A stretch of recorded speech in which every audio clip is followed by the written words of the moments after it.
He's been a teacher, a mentor, a football coach, and a principal.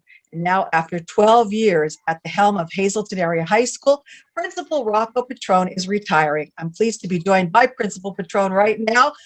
How difficult of a decision was this? This is something you do for the love of the students, the school district as a whole, the school.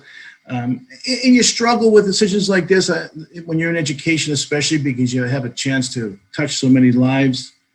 But it's a personal decision. It's a decision that I make with my family. And believe me, Lisa, I struggle with it every day. You know, did I do the right thing? And I think that in months to come, I'll have a clearer picture of what the future holds. But right now, I'm wrapping things up here at Hazleton Area High School with just looking at the master schedule for the 21-22 school year. Well, over the years that I've known you and we've interviewed you with the television station, you know, you've been at the helm of Hazleton Area High School Cougars and then as the principal as well. So how do you compare those two jobs? Do you think you used the same tactics? Did you have to be the same person or put on two different hats when doing those jobs? There are a lot of similarities when you're in a role as a coach and as a role as a principal or a leader of a building, or for that matter, really any organization, because the one common factor is motivation. I was motivating players, motivating coaches as assistant coaches, motivating students as a teacher, motivating teachers as a principal. So I think that's a common factor, being a people person, getting everyone to try and do their best.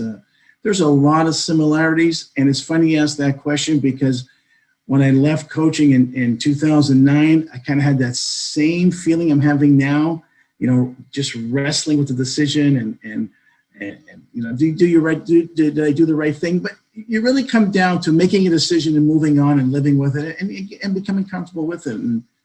But absolutely a lot of similarities.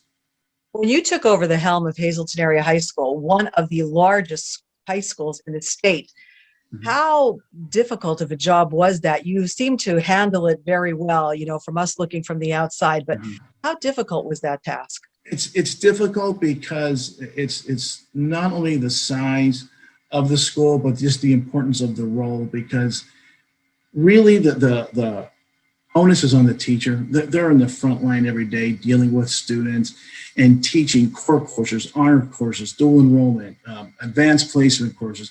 There's a lot for them to do. My job is just getting them to whatever they need that's going to help them, help students succeed.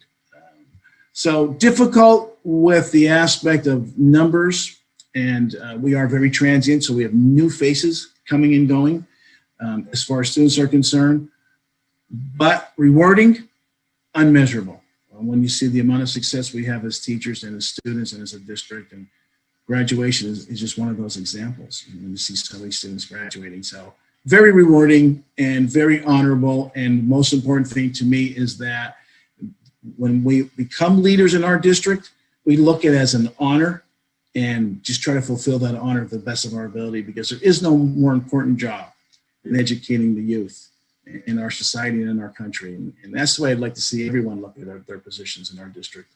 How difficult was it for your last full year to have been, you know, ruined by COVID, really? I mean, changing things totally. You had to really rethink how you taught children this past school year. So what was that like?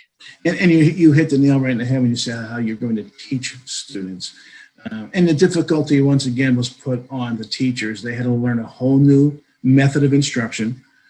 They had to learn hybrid. They had to learn Microsoft Teams, how we're going to deliver everything electronically. What are we doing for students who don't have the means of an internet or their own computer before we were issuing school-issued computers? There was a lot of decisions that had to go into it. And once again, you have to give all the credit to the teaching staff, give the credit to our students that worked so hard. They had to learn a new method of instruction. We thank you for always, you know, working with us, the media, and we wish you well in your new endeavor. I wish I had more time to talk with you, but congratulations on your successes, both in the classroom as a principal and on the football field as well, and continued success. Thank you very much.